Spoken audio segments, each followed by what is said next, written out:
Hello everyone, welcome back to our channel. इससे पहले we have uploaded some videos for SST class 10th term 1 exam, जिसमें आपको अलग अलग टाइप के MCQs मिले हैं. इससे पहले मैंने राइज ऑफ नेशनलिज्म के आपके लिए नॉर्मल MCQs और assertion and reasoning questions upload किए थे. ठीक है, अब बारी है हम लोगों के थोड़े ज्योग्राफी के क्वेश्चंस करने की, और मैंने आपके लिए true and false type questions pick किए हैं ताकि हम इनकी प्रैक्टिस कर सकें. ठीक है, तो स्टार्ट करते हैं. हमारे पास यहाँ पे पहला क्वेश्चन है ट्रू एंड फॉल्स. तो इसमें आपको कुछ दो स्टेटमेंट्स दी हुई हैं और उसके बाद ऑप्शंस हैं, आपको उसमें से बेस्ट ऑप्शन पिक करना है. ठीक है, तो पहली स्टेटमेंट बोलती है कि 95% of a basic needs for food, shelter, clothing are obtained from land. So ये ट्रू है. ठीक है, क्योंकि अब ये ट्रू है तो मुझे ऐसा ऑप्शन ढूंढना है जहाँ पे स्टेटमेंट 1 को ट्रू बोला गया. तो स्टेटमेंट 1 को ए में ट्रू बोला गया है, सी में बोला गया, और बस ए और सी में. तो यही अब दो मेरे ऑप्शंस हैं. इसके अलावा मैं बाकी ऑप्शंस की तरफ नज़र भी नहीं डालूंगी. ठीक है, ओके. सेकेंड देखते हैं. Land is an utmost important natural resource supporting vegetation, wild life and human life. ये तो भाई अगर आपने चैप्टर नहीं भी पढ़ा तो भी आप इसको ट्रू बोलोगे, तो दोनों ही ट्रू हैं. तो ऐसा ऑप्शन कहाँ है मेरे पास? C part. Both statement 1 and statement 2 are true. ठीक है, तो C is the right answer. Okay, let's go ahead. Next question देखते हैं. पहला स्टेटमेंट है potential resources are subset of the stock which can be put into use with the help of existing technical know how but their use has not been started. ठीक है, but ऐसा नहीं होता है, ये गलत statement है. Next देखते हैं. Potential resource are a type of natural resource that exist in a region and may be used in future. This is correct. Potential की ये डेफिनेशन है. ठीक है, अब यार आपने यहाँ पे क्या देखना है कि ये दोनों सही नहीं हो सकती, क्योंकि दोनों ही पोटेंशियल रिसोर्स के बारे में बात कर रही है. ठीक है, तो both of them can't be correct. कौन सी सही है? इसमें से आपकी स्टेटमेंट 2 सही है और स्टेटमेंट 1 गलत है. तो कौन सा ऑप्शन है? ये डी ऑप्शन. ओके, आगे चलते हैं. ये बहुत ही पॉपुलर एक स्टेटमेंट है. किसने बोली है? बहुत ही पॉपुलर पर्सनालिटी है. There is enough for everybody's need but not for everybody's greed. कि सबकी नीड के लिए तो बहुत है बट सबकी ग्रीड के लिए हमारे पास बहुत नहीं है. ये किसने बोला था? This was by Mahatma Gandhi ji. So it's B part. Okay, आगे चलते हैं.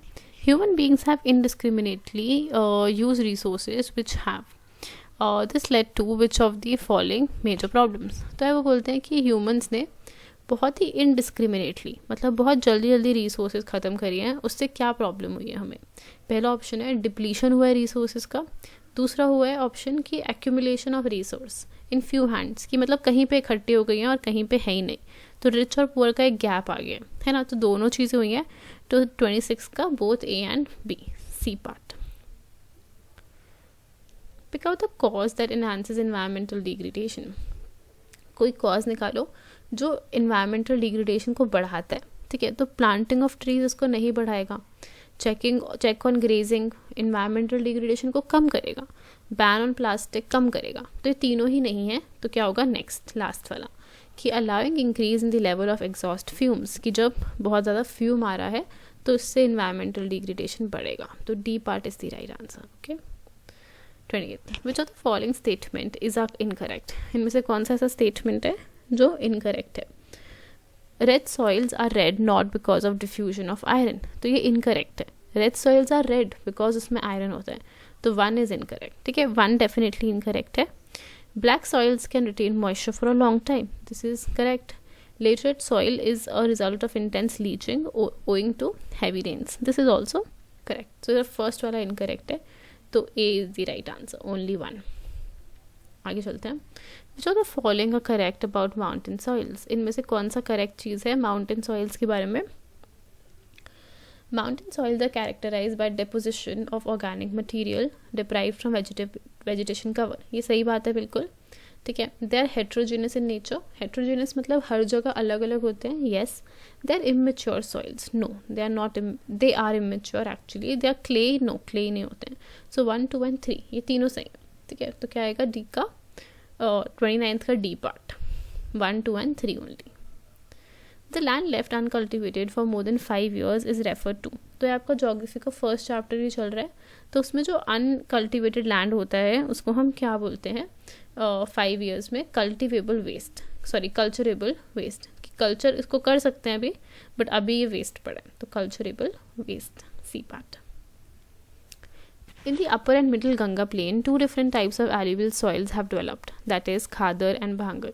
Consider the following statement about these soil type and choose the correct one. ठीक है, तो खादर होता है आपका ओल्ड सॉइल, सॉरी खादर होता है आपका न्यू सॉइल और भांगर होता है आपका ओल्ड सॉइल. ठीक है, okay, let's see then.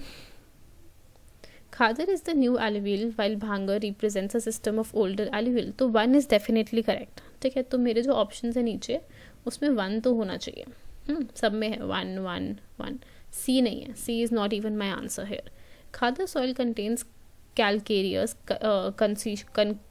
concretions while Bhangar soil completely lacks it. तो यार खादर सॉइल में क्या बोलते हैं कि कैल्शियम होता है और भांगर में नहीं होता. ठीक है, तो ऐसा कुछ नहीं है.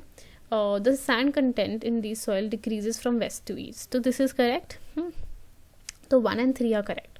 तो क्या आएगा D part 1 and 3. Let's come to the next question.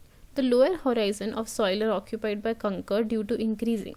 क्या नीचे आप जाते हो तो उसमें कंकड़ आना शुरू हो जाते हैं सॉइल में, मतलब वो थिक होना शुरू हो जाता है. किस वजह से होता है वो थिक? क्योंकि उसमें कैल्शियम कंटेंट बढ़ना स्टार्ट हो जाता है. तो क्या आएगा C part कैल्शियम.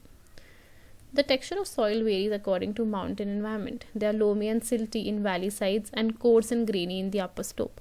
तो आपको इसमें जो बताना है कि कौन सा सॉइल है ये. ठीक है, तो कौन सा सॉइल है? This is forest soil. Mountain region में वैसे भी कौन सा सॉइल होता है आपका? फॉरेस्ट. 34th question.